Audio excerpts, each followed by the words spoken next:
most stories coming up this morning, and joining me to talk about it, National Review reporter and Fox News contributor Kat Timpf is here. CrowdPack CEO and Fox News contributor Steve Hilton is here. An outside advisor to President Obama and Fox News contributor Robert Wolf. Great to see you. Great to be here. Big show today.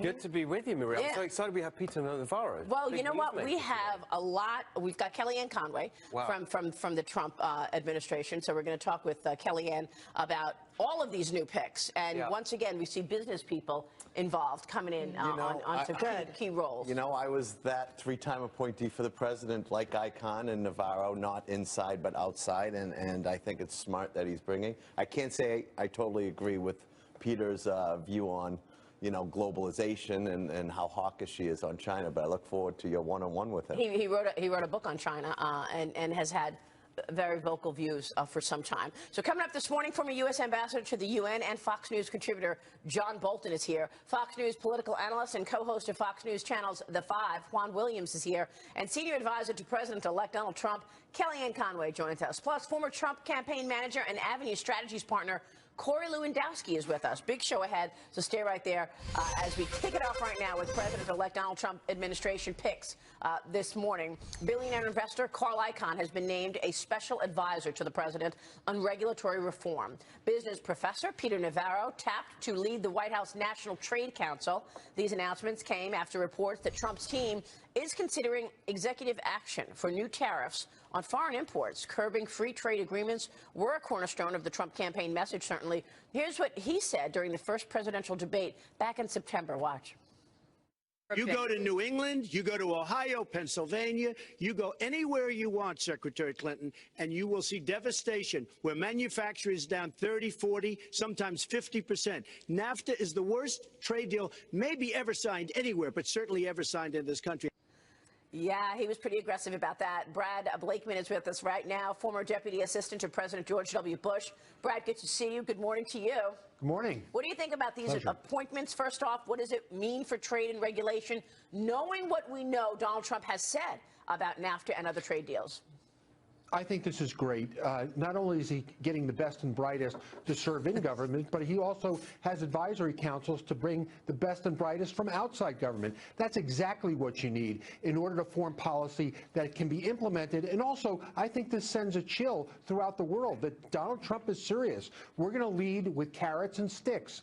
We're going to negotiate deals that are in the best interest of the United States. And as we know from contract law, in law school, my contract professor said a deal is only as good as it is for both parties. If one party thinks they got the upper hand, then the deal is going to be honored in the breach. Donald Trump has brought together an expert team of insiders and outsiders who are going to serve the best interest of America. I think it's fantastic choices across the board. Well, we got some business people on the panel today, and Robert Wolf, I know business people typically do not want to hear about tariffs, do not want to see disruption in the trade arena.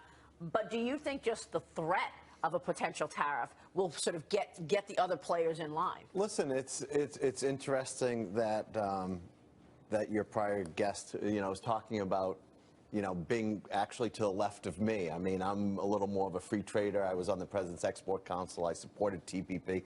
I actually think one of the best ways to really combat China is to be part of the TPP where China's not part. You can trade more freely with Australia, New Zealand, the Philippines, Vietnam. But I do agree that it's great to have outsiders, that are in the private sector. I mean, as someone who is one of them, I think it's important to have the private and public sector. I hope they can go through a fast confirmation and vetting process because we need to get up and running. I think the tariff aspect is a little tough because what comes one way goes the other way. Right. And we need our manufacturing to be more vibrant, and you have to be part of the global trade environment to get it vibrant. It can't just be U.S. Trading only. I agree with you. Excuse me. I agree with you completely. I'm, more capitalist, libertarian, free markets, open up. But this really is exactly what Trump's message was. It's America first, and make America great again.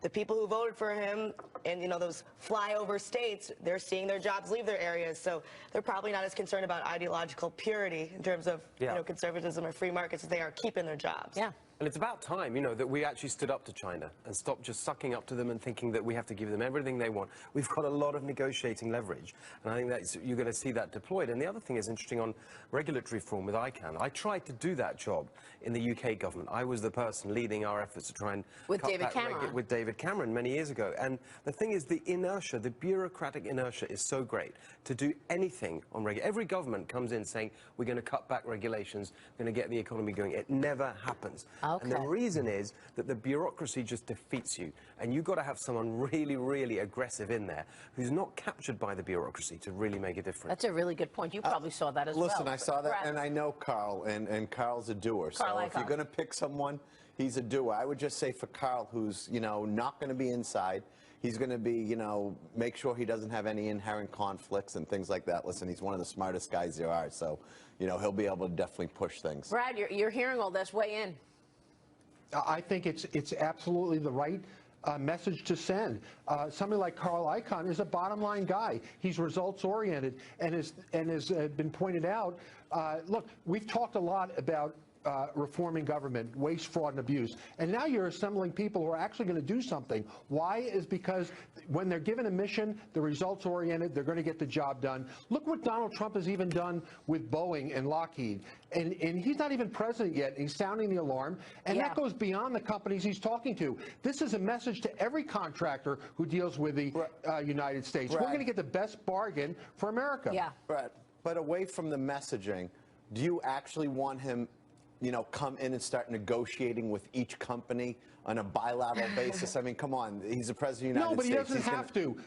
But these are big contracts. These are things that people are really looking at. And if the president sends the message, again, the two companies he spoke to, he was speaking to hundreds of companies that deal with America. Yeah. And he's not even the president yet. He's getting results. Well, you make a good point. They met yesterday.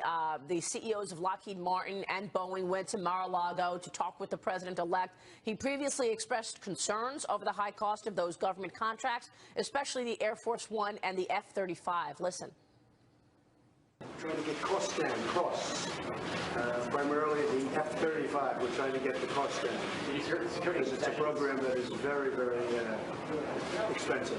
We had the chairman of Boeing, CEO, and I think we're looking to cut a tremendous amount of money off the price. We're going to get it done for less than that, and we're committed to working together to make sure that happens. And I was able to give the president-elect my personal commitment on behalf of the Boeing company. And that was the CEO. Lockheed Martin CEO also released a statement after the meeting. She said, I had a productive meeting with President-elect Donald Trump this afternoon. I appreciated the opportunity to discuss the importance of the F-35 program and the progress we've been seeing in bringing the costs down. Now, this F-35 is a critical program to national security. I conveyed our continued commitment to delivering an affordable aircraft to our U.S. military and our allies. Brad, your reaction to the CEOs agreeing to bring down costs? Look, isn't that wonderful that he's not even the president yet, and he's already getting action done, positive action, and he complimented the CEOs. He said they're great negotiators. But the president, a fish rots from the head. If the president is not sending the message out to the people that he's hired that this is what our administration is going to do, we're not just going to walk the walk, we're going to talk the talk. Yeah. And guess what? We're going to get results. Who can argue with that? Yeah, it's a great point. Now, Robert Wolf, you were on the Export Council for President Obama. Did this issue of the cost come up for President Obama? Listen, I know Marilyn Houston. I was in Turkey and Poland with her, and she's a great CEO, and the costs don't come up. But what I will tell you is... Well, they should. No, look, these big companies... It's too expensive. They've been ripping off the taxpayer. No, let me just finish. For so long, and they haven't been challenged. Yeah, this is my money. Okay. They haven't been challenged. No, they were not part of the mandate. Because they haven't had a business person who knows how to challenge them properly.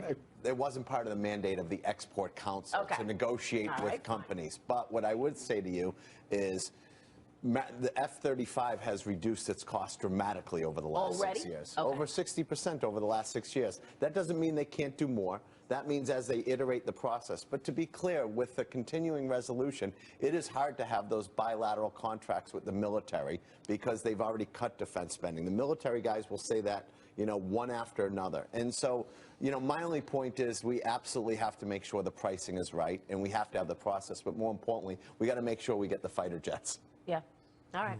Well, you don't want to obviously give on any important programs that are needed, Brad, because of the cost. But at the same time, if there's fat around, you want to cut that fat out, for sure. There's no doubt about it. And some of these companies are sole source companies, and they may get the contract because they're really the only company that can do the job, or some contract with their competitors. Yeah. So what Donald Trump is saying is, look, we want to get the best product for Americans, but we're not going to do it at an unlimited price. And these cost overruns have really damaged the end product because of these add-ons. So Donald Trump is just sending a message, look, guys, we want you to build the best possible fighter or the best Air Force One, right, but we we're not don't want to do it at unlimited cost. Exactly. Right. Brad, good to see you. Brad Blakeman joining us there. Really great insights, and you're right. That's what a business person does. Right. They're looking at the bottom line. We'll take a short break. Coming up, a Christmas blizzard could throw a wrench into your travel plans, unfortunately. The winter weather advisory in the western and central states, that's next.